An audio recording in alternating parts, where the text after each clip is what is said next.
What is up, everybody? Good afternoon. Hope you guys enjoyed the stream with the Hawks Nest just now. We had a good time, talked about some fun stuff, and we're ready to go for this Saints game, I think, as a fan base. But we got to do this before the game tonight. We do this every week, the Seattle Seahawk rooting guide, which is just we go through each game and we talk about who we want to win based on objective factors, things that help the Seahawks, things that hurt the Seahawks. We factor it all in and we try to come up with some kind of a plan.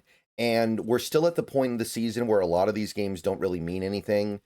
And there are a lot of games that aren't going to mean really much of anything no matter what. But we still try to find something so that way we have some kind of interest in any game. Please like the video, subscribe, click the bell, become a channel member. Check out my latest video on the Bleacher Report this morning. Let's get into it. Starting with tonight, although there's not really much to say, Dolphins at Bills. We don't play either team this year. I can't really think of much of an angle. If there's anybody on Miami you want to trade for, you definitely want them to keep losing because you want them to go into fire sale mode, and it does seem like that is inevitable. So I guess we want Miami to lose, but that's only if you actually want to trade for something from Miami, because for all you know, Miami could go into fire sale mode and then the Rams or the Niners trade for somebody and then it's bad. So depends. All right, so that's the Thursday night game. Pretty simple. We get to Sunday. Let's start with the early slate. Packers-Browns. Again, we're going to skip the Seahawks game because we all know what's up there. I got nothing to say that isn't very obvious to everybody. Packers-Browns, I mean, may as well. It feels like pretty much a lost cause, but if Cleveland wants to surprise us, that's great. I feel like Green Bay is going to be a little bit of a juggernaut this year, and we're not really going to be able to catch them, but hey, if they lose to Cleveland, then maybe we can reconsider that evaluation. So if Cleveland wants to throw us a little bit of a, at least give us a dangling carrot to chase, sure. And I don't believe we play either team this year, so why not? Colts, Titans, we play both teams. I believe our whole division plays both teams. So I don't think there's much to gain or lose here. At least not anything that we can know about yet, right? Maybe down the line we'll find out that we wanted one of these teams to win, but it's way too early for that. So again, the only thing I'm going to point out here is if the Titans lose, they're going to be headed towards fire sale mode. And there might be somebody on that team you want the Seahawks to trade for, so maybe there's that. Again, there's a downside to that, where if the Titans trade to another team, it could end up hurting the Seahawks, but again, these things are kind of tricky to figure out. All right, so Bengals, Vikings, AFC on NFC, two backup quarterbacks, it looks like. And I think it's pretty simple here.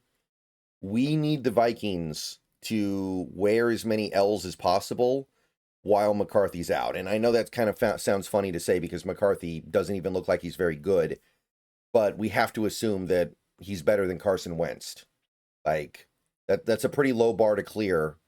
And if he can't clear that, then we've got something's going on with that is beyond my comprehension. So while the Vikings are wounded, because that is still a very talented team, we need them to take some L's, so we're rooting for the Bengals.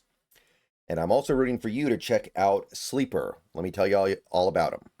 Before I go any further, I want to tell you a little bit about my friends over at Sleeper. If you're not using the Sleeper app for daily fantasy football this year, you are missing out on some great opportunities.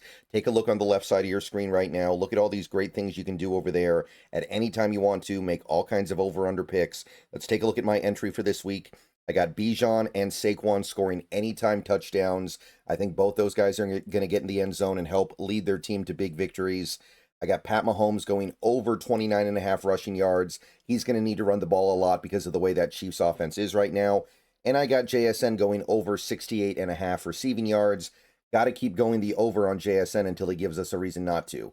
You get on over to Sleeper, use my promo code SBN. You can get a $100 match on your first deposit. Terms and conditions apply. See Sleeper's terms of use for details. opening up operations in Washington State in October, currently operational in over 25 states. Check out Sleeper today.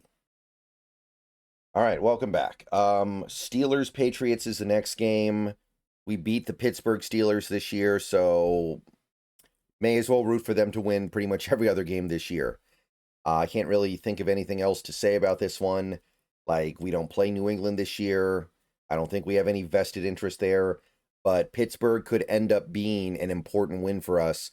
Remember, this is the tiebreaker situation we got into last year that we didn't win on. The teams we beat that the Rams didn't beat were not good enough. So if Pittsburgh wants to get on a run this year, then they've got my support. Rams Eagles, also an early game, and I think this one's pretty clear cut, and we kind of need Philly to come through here, because Philly has not looked that good through 2 games. I know they're 2-0, but we're going to need a little something extra for them to get this win. And I'm a little bit afraid of where this could go if the Rams actually win here. If they go to 3-0, remember, they've got a relatively soft schedule as well, same as us, same as the Niners, and if they beat the Eagles on the road, it could just kind of be off to the races here. And if Stafford holds up, if Stafford's health holds up, then there may not be a lot that gets in their way. So I really need Philly to show up here and get the win. 10 a.m. Jets Buccaneers. This is another one where we're wishing on a lucky star here. Tampa Bay, very lucky to escape with those 2 early wins. We need them to start taking some L's ASAP. We don't need them to run away with the first seed or anything like that. We don't need them to start feeling too good about themselves to where they can just go on some 14-win spree. We need somebody to knock them down. And I will say this, their offensive line is incredibly beat up this week. I think they're going to be missing 3 starters. One of them, of course, is Wirfs, who's been out for a while. We've known that, but it sure would be nice if the Jets wanted to give us a helping hand here and get their first win. They got some things in their favor here. I don't think it's completely ridiculous, but it's an ask. All right, Raiders Commanders. This is another low-key kind of important one. We need the Raiders to find a way, and it sounds like Jaden Daniels may not play. If Jaden Daniels does not play, and if he misses games, we need the Commanders to lose as many games as possible. Because I know Jaden has not played great so far this year. You know he's going to figure it out and start playing a little bit better at some point. We need the Commanders to take some L's while they are weakened right now.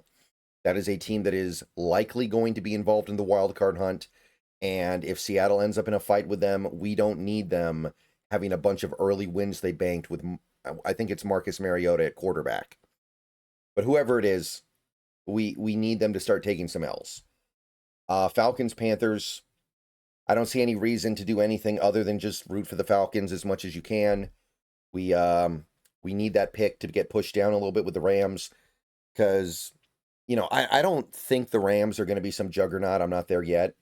I'm not speaking that into existence yet, but there's a non-zero chance that the Rams have a great season and get a great pick, and that would be almost as bad as a bad Seahawks season. That would be devastating. So definitely need Atlanta to win. Last 10 a.m. game is Texans Jaguars. We play both teams. Whichever, right? Whichever. I think we play both teams pretty soon here, so nothing really there. So I think whichever scenario is fine here. I would normally say that we don't want Houston to be desperate, so we want them to win, but I don't know if that really applies here. It's not like Jacksonville would be any less desperate if they go into our game with like a 500 or below record. All right, the afternoon slate, we got Broncos, Chargers. I can't really think of anything. We don't play either team. I don't think there's much to speak of here. I can't imagine either team thinking about becoming deadline sellers, so there's not much to say here. Cowboys, Bears. I still think the Cowboys are a wild card threat. I do. I think that offense is a problem. And even with as bad as their defense has looked for most of the season, I'm not completely out on them. So I'm going to say we want the Bears to win because the Bears, their defense is so bad, it's hard to imagine they're a overall threat. So if they want to have an aberration game and beat the Cowboys in week 3, I think that probably serve us well. Cardinals 49ers, probably McCorkle. I would expect McCorkle out there. 2-0 division rivals. I think we want the Cardinals to win. I think that sets up a little bit better to beat them on Thursday night if they're 3-0 and feeling good about themselves, I think. And also we want the Niners to find some place on their schedule to lose because the Cardinals seem more likely to fade as the season goes on. I just don't believe in them.